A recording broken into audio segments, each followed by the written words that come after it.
Welcome to top headlines. Sankranti శోభతో తెలుగు వారి లోగిలలో ఆనందోత్సవాలు వెల్లివిరుస్తున్నాయి. ఎక్కడెక్కడో ఉన్న తెలుగు వారు సంక్రాంతి వేడుకల కోసం స్వస్థలాలకు వస్తున్నారు. ముఖ్యంగా పొరుగు రాష్ట్రాల నుంచి పెద్ద సంఖ్యలో ప్రజలు ఏపీకి తరలి వస్తున్నారు. ఈ నేపథ్యంలో ముఖ్యమంత్రి చంద్రబాబు అధికారులకు కీలక ఆదేశాలు ఇచ్చారు. ప్రయాణికుల రద్దీ ఎక్కువగా ఉండే రూట్లలో ఆర్టీసీ బస్సులు సరిపోకపోతే ప్రైవేట్ పాఠశాలలు, ప్రైవేట్ కళాశాలలకు చెందిన బస్సులను కూడా ఉపయోగించుకోవాలని స్పష్టం చేశారు. ప్రయాణికులను వారి స్వస్థలాలకు చేర్చేందుకు అన్ని వనరులను ఉపయోగించుకోవాలని సూచించారు. ప్రైవేట్ విద్యా సంస్థలకు చెందిన బస్సుల సాయంతో ప్రయాణికులను ప్రధాన పట్టణాల నుంచి పల్లెలకు పంపించే ఏర్పాట్లు చేయించారు.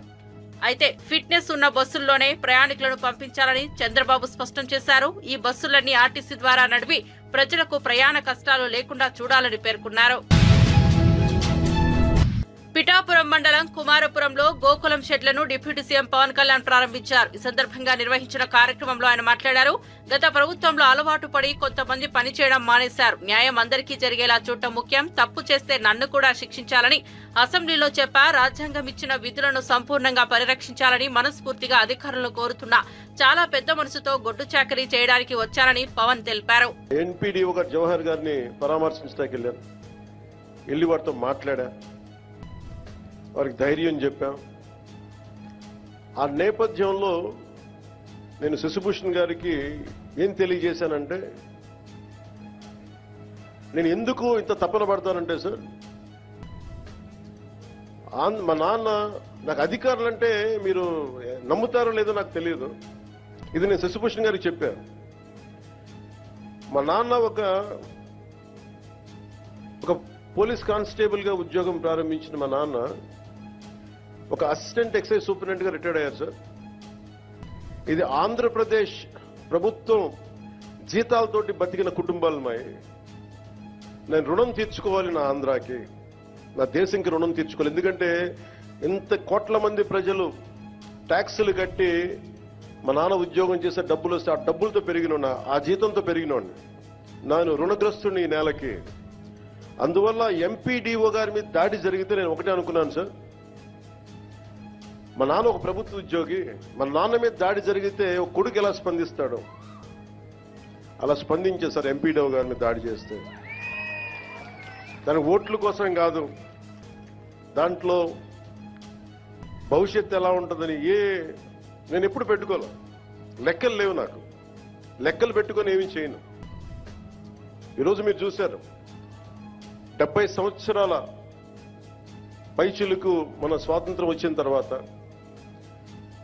డోలీలతోటి కొండ ప్రాంతాల నుంచి ఇంకా గిరిజన ప్రజలు కొంతమంది, కొన్ని గ్రామాలు ప్రత్యేకించి చెప్పాలంటే 400 కుగ్రామాలు, 419 కుగ్రామాలు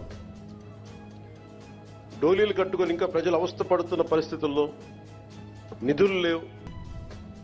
గత ప్రభుత్వం ఇష్టానుసారంగా టాయిలెట్లకి 2 కోట్లు 3 కోట్లు ఖర్చు పెట్టుకున్నారు, బాత్రూమ్స్ కి 500 కోట్లు పెట్టి ప్యాలెస్లు కట్టుకున్నారు. ఇష్టారాజ్యంగా చేశారు. రంగులు వేయడానికి కొన్ని 100 కోట్లు, రంగులు తీయడానికి 100 కోట్లు, 1000 కోట్లు దుర్వినియోగం చేశారు. ఇలాంటి పరిస్థితుల్లో, డబ్బు రాని పరిస్థితుల్లో కూడా, డబ్బులు లేని కటకట అంటున్న పరిస్థితుల్లో కూడా గౌరవ ముఖ్యమంత్రి గారి దృష్టికి, నారా చంద్రబాబు నాయుడు గారికి దృష్టికి తీసుకెళ్తే నేను చెప్పాను, ఇట్లా ఇబ్బందిగా ఉన్నాయి సార్ అక్కడ, పాపం చాలా కష్టంగా. వైసీపీ అధినేత జగన్ బంధువు వైఎస్ అభిషేక్ రెడ్డి తీవ్ర అనారోగ్యంతో మరణించిన సంగతి తెలిసిందే. చికిత్స పొందుతూ హైదరాబాద్ లోని ఏఐజీ ఆసుపత్రిలో తుదిశ్వాస విడిచారు. పులివెందులలో అంత్యక్రియలు జరిగాయి. పులివెందులు చేరుకున్న జగన్, వైఎస్ భారతి దంపతులు అభిషేక్ రెడ్డి భౌతిక కాయానికి నివాళులర్పించారు. అభిషేక్ రెడ్డి కుటుంబ సభ్యులకు జగన్ ఓదార్చారు. వైఎస్ అవినాష్ రెడ్డి జగన్ కు సోదరుడు వరుస అవుతాడు. అభిషేక్ రెడ్డి వైసీపీ వైద్య విభాగానికి రాష్ట్ర కార్యదర్శిగా ఉన్నారు. ఆయన విశాఖలో వైద్య విద్యను అభ్యసించారు. పులివెందుల నియోజకవర్గంలో వైసీపీ కార్యకలాపాలను అభిషేక్ రెడ్డి సమన్వయం చేస్తున్నారు. సార్వత్రిక ఎన్నికల సమయంలో పులివెందుల నియోజకవర్గంలో క్రియాశీలకంగా వ్యవహరించారు.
కోడ్ ఎంతనో అడుగు కార్తీక్ అట్లా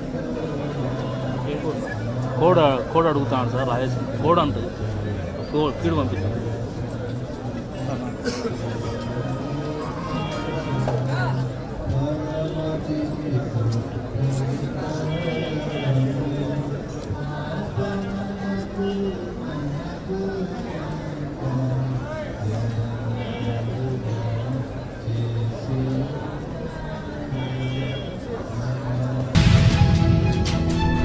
తిరుపతి తొక్కిసలాట ఘటనపై వైసీపీ నాయకురాలు మాజీ మంత్రి రోజా మరోసారి తీవ్ర స్థాయిలో స్పందించారు. ఈ ఘటన నుంచి ముఖ్యమంత్రి చంద్రబాబు తప్పించుకునే ప్రయత్నం చేస్తున్నారని ఆమె అన్నారు. చంద్రబాబుతో పాటు జిల్లా ఎస్పీ, టీటీడీ పాలక మండలి సభ్యులు అందరిపై కేసు నమోదు చేయాలని డిమాండ్ చేశారు. సుమోటోగా కేసు నమోదు చేయాలని కోర్టులకు విన్నవించారు. ఘటన జరిగి రోజులు గడుస్తున్నా బాధ్యులపై ఇంతవరకు కేసులు ఎందుకు నమోదు చేయలేదని రోజా ప్రశ్నించారు. ఒకసారి మీ అందరూ కూడా ఆలోచించుకోవాలి. ఎందుకంటే దీంట్లో వీళ్ళందరితో పాటు మొదటి ముద్దాయిగా చంద్రబాబు నాయుడు గారిని పెట్టాలి. ఎందుకంటే ఒక పక్క మోడీ గారి మీటింగ్ జరుగుతుంది, దానికి ఉన్న పోలీసులంతా అటుపోయారు. ఇక చిత్తూరు తిరుపతి జిల్లా పోలీసులనైనా ఈ టోకన్ల దగ్గర పెట్టి ఒక 3 రోజులు ముందుగానే టోకన్లు ఇచ్చి వాళ్ళకి సేఫ్టీగా పంపించుంటే ఈరోజు ఈ దుర్ఘటన జరిగి ఉండేది కాదు. కానీ 9వ తేదీ టోకన్లు ఇస్తామని చెప్పి అది 8వ తేదీ సాయంత్రానికే ప్రీపోన్ చేసి 6, 7, 8 చంద్రబాబు నాయుడు కుప్పంలో కూర్చొని ప్రోగ్రాం చేసుకుంటూ పోలీసుల్ని, అధికారుల్ని తన చుట్టూ తిప్పుకొని వాళ్ళని పని చేయకుండా చేసి 6 మందిని చంపేసి ఇప్పుడు అధికారుల తప్పిదమంటే ఇది తప్పించుకోవడం కాదా? ఇది ముమ్మాటికి చంద్రబాబు నాయుడు ఆయన ప్రభుత్వం చేసిన హత్యే. ఆయన ఏం ప్రోగ్రాం చేశారో మీ అందరికీ తెలుసా? ఒకసారి చూడండి. 6, 7, 8వ తేదీ చేసిన ప్రోగ్రాంలు స్వర్ణ కుప్పం అంట, కుప్పం విజన్ 2029 అంట. 30 ఏళ్లకు పైగా కుప్పానికి ఎమ్మెల్యేగా ఉన్నావు, మూడు సార్లు ఆల్రెడీ ముఖ్యమంత్రిగా చేశావు. అప్పుడు చేయలేని స్వర్ణ కుప్పం ఇప్పుడు చేస్తానని ఇలాంటి ఒక క్రూషియల్ టైంలో పెట్టి నీ సెల్ఫ్ డబ్బా, నీ భజన నువ్వు చేసుకోవడానికి 6 మందిని చంపేసి 60 మందిని గాయాల పాలు చేసి మళ్ళీ కళ్ళబొల్లి మాటలు ఎంతవరకు మాట్లాడటం సమంజసం? కాబట్టి మొదటి ముద్దాయి చంద్రబాబు నాయుడే, అధికారులు కాదు. అధికారులను పని చేయకుండా నీ చుట్టూ నీ సేవ చేయించుకున్నది నీ తప్పు. ఇలాంటి సమయంలో పెట్టుకోకూడదు అలాంటి ప్రోగ్రాం. ఒకటి కొంచెం ముందైనా పెట్టుకోవాలి, లేదా పండగ తర్వాత అయినా పెట్టుకోవాలి. ఎందుకంటే వైకుంఠ ఏకాదశి 10వ తేదీ అని అందరికీ తెలుసు. నువ్వు తిరుపతిలోనే పుట్టావు, మీ చైర్మన్, టీటీడీ చైర్మన్ చిత్తూరు జిల్లా వాడే. మరి మీకు తెలీదా? ప్రతి సంవత్సరం ఇన్ని లక్షలాది మంది వస్తారు, వారందరికీ సెక్యూరిటీ ఇవ్వాలి, సక్రమంగా టోకన్లు రిలీజ్ చేయాలన్న ఆలోచన మీకు లేదా? మళ్ళీ సిగ్గు లేకుండా నిస్సిగ్గుగా ఆ గాయపడిన వాళ్ళని పరామర్శించేటప్పుడు ఈ టోకెన్ సిస్టమ్ నేను తేలేదమ్మా, గత ప్రభుత్వం తప్పు అంటున్నావు. మరి గత ప్రభుత్వంలో టోకెన్లు తిరుపతి తొక్కిసలాట ఘటనలో ఆసుపత్రిలో చికిత్స పొందుతున్న క్షతగాత్రులను జగన్ పరామర్శించేందుకు వెళ్లిన సమయంలో అక్కడ డిప్యూటీ సీఎం పవన్ కళ్యాణ్ మీడియాతో మాట్లాడుతూ ఉండటంపై వైసీపీ నేత భూమన కరుణాకర్ రెడ్డి అభ్యంతరం వ్యక్తం చేశారు. జగన్ వస్తున్నారని తెలిసి కూడా అంతసేపు పవన్ అక్కడ ఎందుకు ఉన్నారని ప్రశ్నించారు. అది ఉద్దేశపూర్వకంగా చేసింది కాదా అని ప్రశ్నించారు. జగన్ ఆసుపత్రికి రాకుండా కుట్ర చేసింది నిజం కాదా అని అడిగారు. మాజీ ముఖ్యమంత్రి వస్తుంటే ట్రాక్టర్లు అడ్డుపెట్టి అడ్డుకోవాలనుకున్నారని భూమన మండిపడ్డారు. ముఖ్యమంత్రిగా పనిచేసిన వ్యక్తికి కనీస భద్రత ఇవ్వాలని కూడా తెలియదా అని ప్రశ్నించారు. జగన్ పరామర్శ సందర్భంగా మంత్రి ఆనం రామనారాయణ రెడ్డి చేసిన వ్యాఖ్యలు దారుణంగా ఉన్నాయని అన్నారు. జగన్మోహన్ రెడ్డి గారి మీద ఈ రకమైనటువంటి ఆరోపణ చేయటం ఒక సీనియర్ రాజకీయ నాయకుడిగా మీ స్థాయిని ఎంతగా దిగజార్చిందంటే, రాజకీయంగా ఇంత హీనంగా కూడా మాట్లాడగలరు మీరు అని నిరూపితం చేసుకున్నారు. రామనారాయణ రెడ్డి గారు, చనిపోయినటువంటి వాళ్ళ పట్ల సానుభూతి కూడా లేకుండా అంత తొక్కిసలాటలో మరణించినటువంటి వాళ్ళ బంధువులు, అలాగే వాళ్లల్లో కూడా క్షతగాత్రులు ఉన్నారు. మిగతా క్షతగాత్రులని ఎంత దారుణమైనటువంటి రీతిలో మీరు అవమానించారు. వాళ్ల మీద ఆరోపణ వేసి వాళ్ల మీద సానుభూతి చూపాల్సింది పోయి, వాళ్లకు మీరు పరామర్శించి ఆర్థిక సహాయం చేయాల్సింది పోయి, మేము డబ్బులు ఇచ్చి మిమ్మల్ని తిట్టించడానికి వాడుకున్నారు అని ఆరోపిస్తున్నారంటే, అంటే ఆ సంఘటన మీరు రాజకీయం చేస్తున్నారా, మేము రాజకీయం చేస్తున్నామా అన్నది దీన్ని బట్టి చాలా తేటతెల్లమైపోయింది. అంటే మీకు క్షతగాత్రుల మీద కూడా సదభిప్రాయం లేదు. చనిపోయినటువంటి వాళ్ళ కుటుంబీకులు అందులో ఉన్నారు.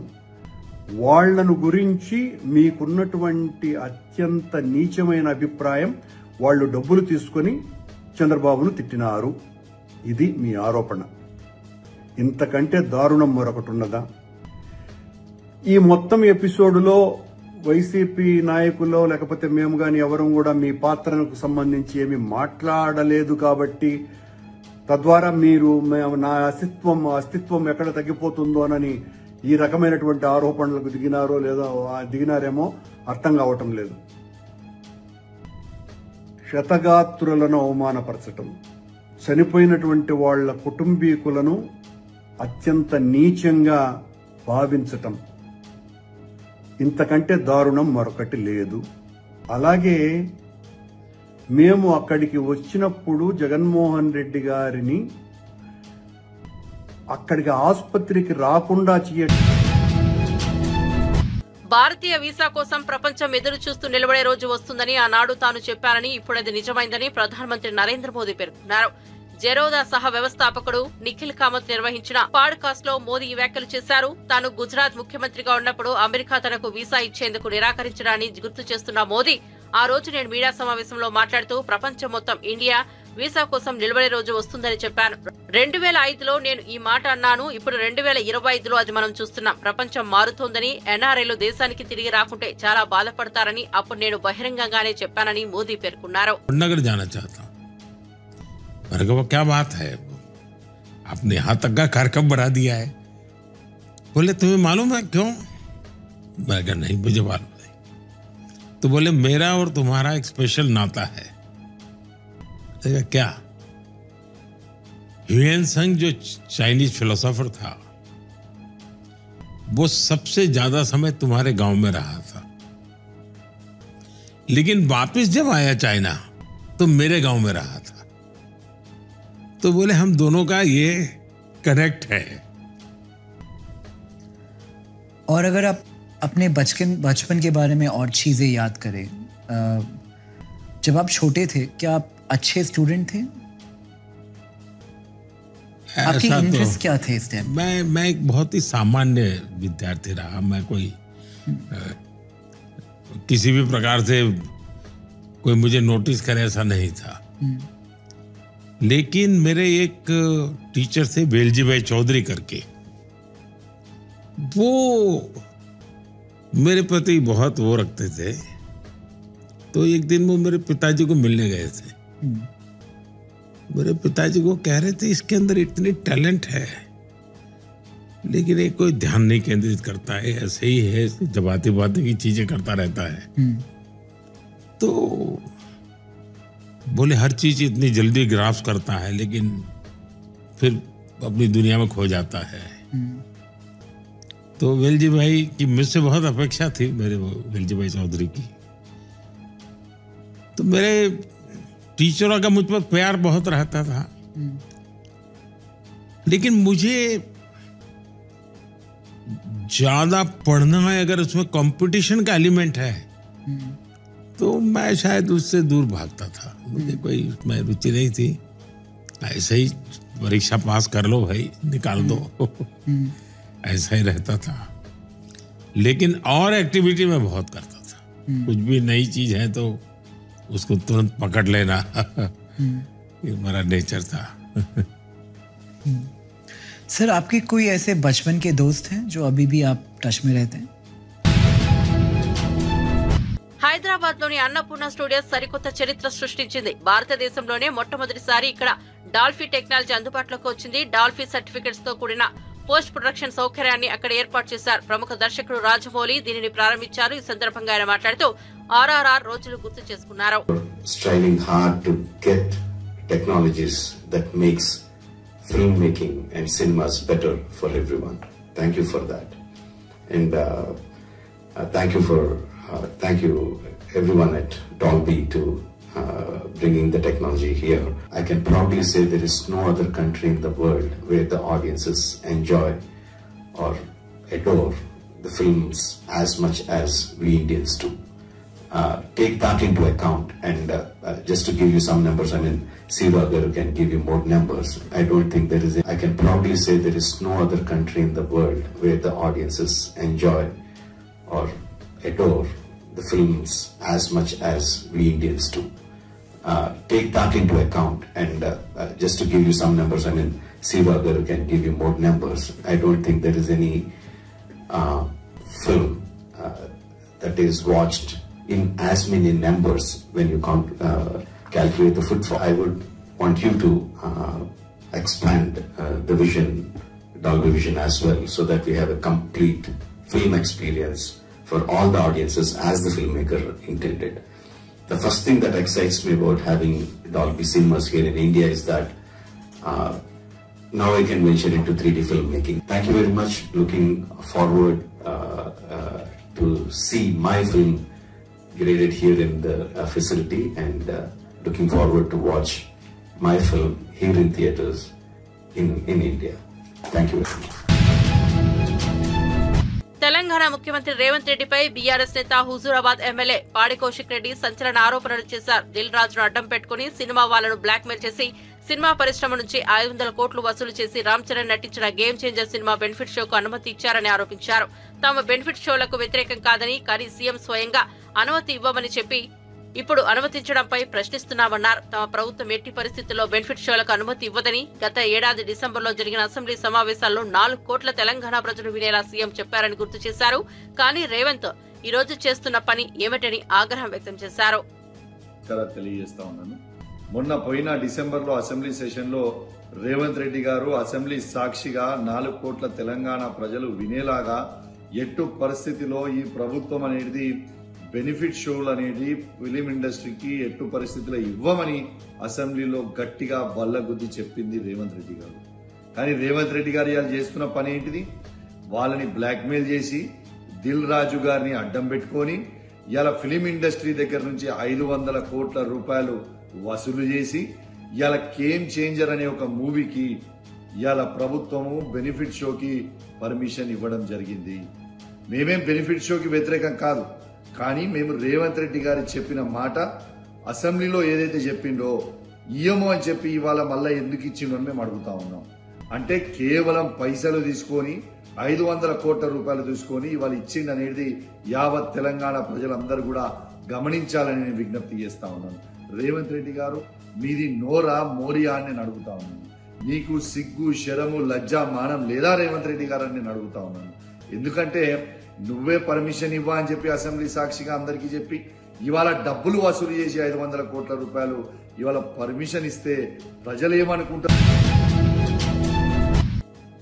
ఎలక్ట్రిక్ వాహనాల గురించి మీరు మాట్లాడితేనేమో ఒప్పు, అదే విషయం కేటీఆర్ మాట్లాడితే తప్పు ఎట్లయితదని ముఖ్యమంత్రి రేవంత్ రెడ్డిని బీఆర్ఎస్ సీనియర్ నేత ఆర్ఎస్ ప్రవీణ్ కుమార్ సూటిగా ప్రశ్నించారు. హైటెక్ సిటీలోని సిఐఐ గ్రీన్ బిజినెస్ సెంటర్ లో సిఐఐ జాతీయ కౌన్సిల్ సమావేశాన్ని రేవంత్ రెడ్డి ప్రారంభించి మాట్లాడారు. ఇతర దేశాల్లోని నగరాలతో ఫ్యూచర్ సిటీ పోటీ పడుతోందని, హైదరాబాద్ ను కాలుష్యరహితంగా చేయాలని లక్ష్యంగా పెట్టుకున్నామని రేవంత్ చేసిన వ్యాఖ్యలపై ఆర్ఎస్ ప్రవీణ్ కుమార్ తీవ్రంగా స్పందించారు.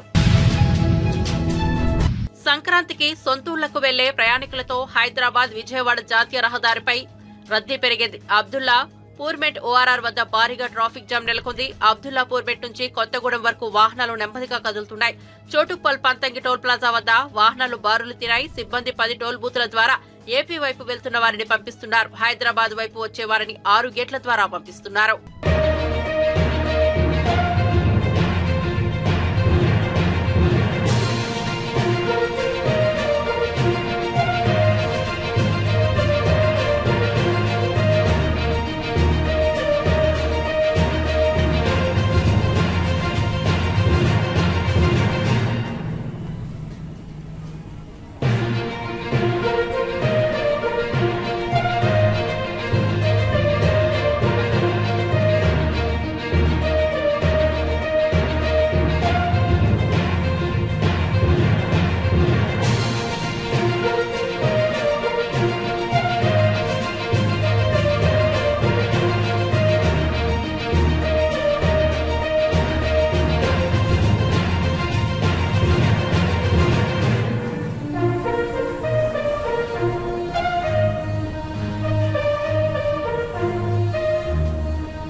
సీఎంను పట్టుకుని కేటీఆర్ లుచ్చా సీఎం అని మాట్లాడుతున్నప్పుడు ఏది లుచ్చా పని? సీఎం రేవంత్ రెడ్డి 6 గ్యారంటీలను అమలు చేయడం, రైతు రుణమాఫీ చేయడం, మెస్ ఛార్జీలు పెంచడమేనా? లేక Kaleshwaram project formula E race, ధరణిలో కేటీఆర్ అవినీతికి పాల్పడడం, phone tapping, outer ring road అమ్ముకోవడమా? బేరీజు వేసుకుని ఏది లుచ్చాపనో చెప్పాలి అని ఏఐసీసీ కార్యదర్శి సంపత్ కుమార్ ఆగ్రహం వ్యక్తం చేశారు. ఈ మేరకు గాంధీభవన్లో ఆయన మాట్లాడుతూ సీఎం రేవంత్ కనుసైగ చేస్తే కాంగ్రెస్ కార్యకర్తల ఆగ్రహానికి కేటీఆర్ మసైపోతాడని అన్నారు. గలీజు ముఖ్యమంత్రి, రొట్టపూసి ముఖ్యమంత్రి. ఈ రోజైతే నేను కూడా 30 సంవత్సరాలు, నాకు తెలిసి కేటీఆర్ కంటే 2 దశాబ్దాల ముందే నేను రాజకీయంలో ఉన్నా. కానీ ఇంత దిగజారి మాట్లాడే వాళ్ళని చూడలే. లుచ్చా పనులు, లుచ్చా ముఖ్యమంత్రి అంటారు. ఏంది లుచ్చా, ఎవరు లుచ్చా అనేది ఒక్కసారి బేరేజ్ వేసుకుంటే తెలంగాణ భవన్ నుంచి ఎవరైనా పంపి లుచ్చా పనులు, లుచ్చా గన్లు ఎవరో చర్చిద్దాం.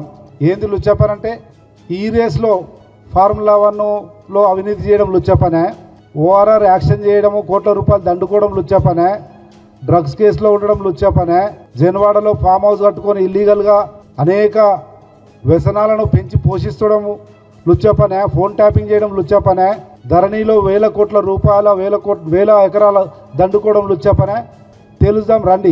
లేదంటే 6 గ్యారంటీలు అమలు చేయడం లుచ్చా పనే ముఖ్యమంత్రి చేస్తున్నది, రైతులకు రుణమాఫీ చేయడం లుచ్చా పనే, బీద విద్యార్థులకు స్కాలర్షిప్లు, హాస్టల్ ఫీజులు పెంచడం లుచ్చా పనే, భూభారత్ తెచ్చి కోట్ల మంది రైతులకు మానసిక వేదన నుంచి బయటపడే చెప్పని ఆలోచన చేయమని కోరుతా ఉన్నాం. నువ్వు చేసినావని లుచ్చా పనులై ఈరోజు కేంద్ర రాష్ట్ర విచారణ సంస్థలు అన్ని నీ మెడకు చుట్టుకుంటుంటే తట్టుకోలేక నైరాశ్యంలో దిగజారి మాట్లాడుతూ ఉన్నాం. ఆ విచారణ సంస్థలకు సమాధానం చెప్పలేక, చెప్పే నీలో చేవలేక, చేసిన పాపాలన్నీ మెడకు చుట్టుకుంటున్నాయి కదా అని చెప్పి ఇష్టం వచ్చినట్లు మాట్లాడితే చూస్తూ ఊరుకోమన్న విషయాన్ని కూడా గుర్తు చేస్తా ఉన్నాం. జాగ్రత్త, మళ్ళొకసారి నాటుక ఇష్టం వచ్చినట్లు తిరిగితే తాట తీస్తాం బిడ్డ. తమాషలు అవుతున్నాయా? గౌరవ ముఖ్యమంత్రిని, అధికారులను, విచారణ సంస్థలను అవహేళన చేస్తూ ఇష్టం వచ్చినట్లు మాట్లాడుతూ ఉన్నాం. ఏసీబీ నుంచి పోతే ఎందుకు ఆయనకి మంగళహారతులు? నీ జైలుకు వచ్చిన చెల్లెలు మొత్తం కుటుంబం హారతులు ఎందుకు ఇస్తారు? దొంగతనం చేసి మా వాడు ఇంకా అరెస్ట్ కాకుండా బయటపడ్డాడు అన్నటువంటి సంతోషంతో మంగళహారతులు ఇస్తారు. ఒకవేళ ఏం లేకపోతే మంగళహారతులు ఎందుకు? ఆయన పెద్ద పోటుగానిలాగా పెద్ద ఉదరించి వచ్చినావా? సాహసం చేసి వచ్చినావా? దేశ సేవ చేయొచ్చినావా? దేవుని సేవ చేయొచ్చినావా? ఎందుకు ఆ మంగళహారతులు? పట్టుబడకుండా 4 రోజులకు ఇడిచిపెట్టారు కదా మహాప్రభు భగవంతుడ దేవుడా అని మంగళహారతులు ఇస్తున్నారు. లేకపోతే ఎందుకు మంగళహారతులు? ఈ చెల్లిలాగా జైలుకు పోలేదని 4 రోజులు సమయమని ఇచ్చారు కదా అని మంగళహారతులు ఇస్తున్నారు. ఏమీ లేకపోతే ఎందుకు? కనుక మళ్ళొకసారి తీవ్రంగా హెచ్చరిస్తా ఉన్నాం. గౌరవ ముఖ్యమంత్రి గారిని కానీ ప్రభుత్వాన్ని కానీ ఇష్టం వచ్చినట్లు మాట్లాడితే మంచి పద్ధతి కాదు, ఖబర్దారని హెచ్చరిస్తా ఉన్నాం.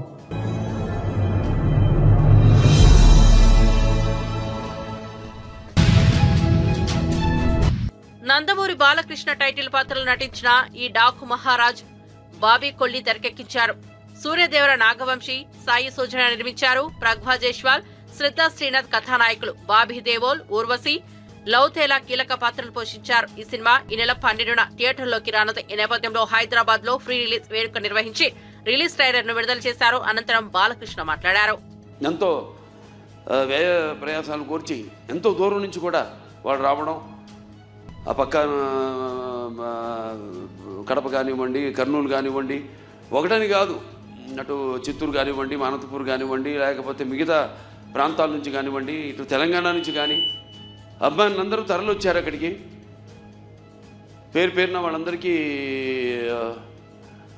ముఖ్యంగా అక్కడ నా ఇంతవరకు మన రాష్ట్ర అధికారంలో ఉన్నప్పుడు తెలుగుదేశం మొదటిసారి రాష్ట్ర విభజన తర్వాత అక్కడ లైబ్రరీ చైర్మన్ సోదరుడు గౌస్ మొహిద్దీన్కి, అలాగే హెల్పింగ్ హ్యాండ్స్ అనంతపూర్ జగన్ గారికి, అలాగే శ్రీధర్ గారికి, అలాగే చిరంజీవి గారికి, మిగతా అందరూ నా కన్వీనర్స్ అంతా ఉన్నారు, సతీష్ తిలకు, శ్రీధర్ గారు, వాళ్ళందరూ కూడా అందరికీ వాళ్ళు నచ్చజెప్పి ఇలా ఎందుకు మనం చేయాల్సి వచ్చిందో వాళ్ళందరూ శాంతపరిచినందుకు, వాళ్ళ ఆవేశాన్ని చల్లపరిచినందుకు, ఎప్పుడూ ఒక క్రమశిక్షణ కలిగిన సైనికులు నా అభిమానులు. భావస్థురాన్ని జన్మాంతర సౌహృదాన్ని అంటారు. పోయిన జన్మలో ఎంతోమందితో పరిచయం ఉన్నా ఈ జన్మలో ఒకరిని దాన్ని పొందగలుగుతాం. కానీ ఎన్ని లక్షల వేల లక్షల కోట్ల మంది అభిమానులు పొందడం అంటే అది నా పూర్వజన్మ సుకృతంగా, అది ఏ జన్మజన్మ అనుబంధమో, ఏ రుణానుబంధమో, ఏ విడలేని అనుబంధమో కదా అని నాకు అనిపిస్తూ ఉంటుంది. నేను ఈ జీవితంలో ఎంత పొందానంటే ముందు నేను గొప్పగా చెప్పగలిగింది, ముందుగా నాకు ధన్యమైన జన్మనిచ్చి నన్ను మీ అందరి గుండెల్లో ఆయన ప్రతిరూపంగా నిలిపినందుకు దైవాంశ సంభూతులు, అలాగే విశ్వానికే విశ్వ నట రూపం ఎలా ఉంటుందో చూపించిన నా తండ్రి, నా గురువు, నా దైవం, కారణ జన్ముడు, విశ్వవిఖ్యాత నట సార్వభౌమ నటరత్న, తెలుగుదేశం పార్టీ వ్యవస్థాపకులు డాక్టర్ పద్మశ్రీ నందమూరి తారక రామారావు గారికి, మరి అది ఆ పుణ్య దంపతులు మా అమ్మగారు బసవరామ తారకం గారి, డింబి బసవరామ తారకం గారి బిడ్డగా పుట్టినందుకు ఆ పుణ్య దంపతులకు, అలాగే ఆ కళమ్మ తల్లికి నా కృతజ్ఞతలు తెలియజేసుకుంటూ, ఇటువంటి అభిమానుల్ని నాకు ఇచ్చినందుకు ఆ దేవుడికి నా కృతజ్ఞతలు తెలియజేసుకుంటూ, ఇప్పుడు మన సినిమాకి వస్తే డాకు మహారాజ్. తెలంగాణ ప్రజలకు నిర్మాత దిల్ రాజు క్షమాపణలు చెప్పారు. సంక్రాంతికి వస్తున్న ట్రైలర్ లాంచ్ ఈవెంట్ లో ఆయన చేసిన వ్యాఖ్యలపై వైరల్ గా మారిన నేపథ్యంలో తాజాగా క్లారిటీ ఇచ్చారు. రాష్ట్ర ప్రజలకు క్షమాపణలు చెప్పారు. పెద్దగా జరిగాం. అప్పుడు ఒకసారి ఫిదా సక్సెస్ మీట్ ఒకటిసారి పెట్టాము, మళ్ళీ సంక్రాంతికి వస్తున్నాం చేసాం. అంటే నిజామాబాద్తో నాకున్న అనుబంధం అలాంటిది. నిజామాబాద్ జిల్లా వాసిగా అక్కడ ఈ సినిమా ఈవెంట్ చేయాలని చేయడం జరిగింది. పోతే ఆ ఈవెంట్లో నేను మన కల్చర్లో ఉండే మన దావత్ గురించి, మటను తెలగలు గురించి సంబోధించాను. నేను ఆ మాటలలో తెలంగాణ వాళ్ళని నేను అవమానించానని, తెలంగాణ మీద హేళన చేశానని కొంతమంది మిత్రులు కామెంట్స్ చేసి సోషల్ మీడియాలో పెట్టారని తెలిసింది. నా ఉద్దేశం అదే స్పీచ్లో లాస్ట్లో చెప్పడం జరిగింది. తెలంగాణ మన కల్చరు, మన దావత్తు నేను మిస్ అవుతున్నాను. సంక్రాంతికి 2 సినిమాలు రిలీజ్ అయ్యాక మన తెలంగాణ కల్చర్ దావత్ని నాకు చేసుకోవాలని ఉందని. సో మన కల్చర్ని అభిమానిస్తాను నేను. అదే అర్థం చేసుకోకుండా దాన్ని కొందరు సోషల్ మీడియాలో రాద్ధాంతం చేస్తున్నారని తెలిసింది. నిజంగా మీరందరూ ఆ మాట వల్ల ఏదైనా హర్ట్ అయి ఉంటే నన్ను క్షమించండి, ఎందుకంటే నా ఉద్దేశం అది కాదు. ఎందుకు చెప్తున్నానంటే, నేను నిజామాబాద్ జిల్లా బాన్సువాడలో ఫిదా అనే సినిమా షూటింగ్ చేసి ప్రపంచవ్యాప్తంగా ఆ ఫిదా సినిమా ఎంత అప్లాజ్ వచ్చింది, భానుమతి క్యారెక్టర్కి, మన తెలంగాణలో ఉండే కల్చర్కి ఆ సినిమా ఎంత ఒక ఫ్యామిలీ ఎమోషన్స్కి ఎంత విలువ ఇస్తామనేది చెప్పడం జరిగింది ఆ సినిమాలో. అది ప్రపంచవ్యాప్తంగా ఫిదా సినిమా ఎంత పెద్ద హిట్ అయిందో మీ అందరికీ తెలుసు. అలాగే బలగం అనే సినిమా తీసినప్పుడు తెలంగాణ సమాజం మొత్తం మమ్మల్ని అభినందించింది.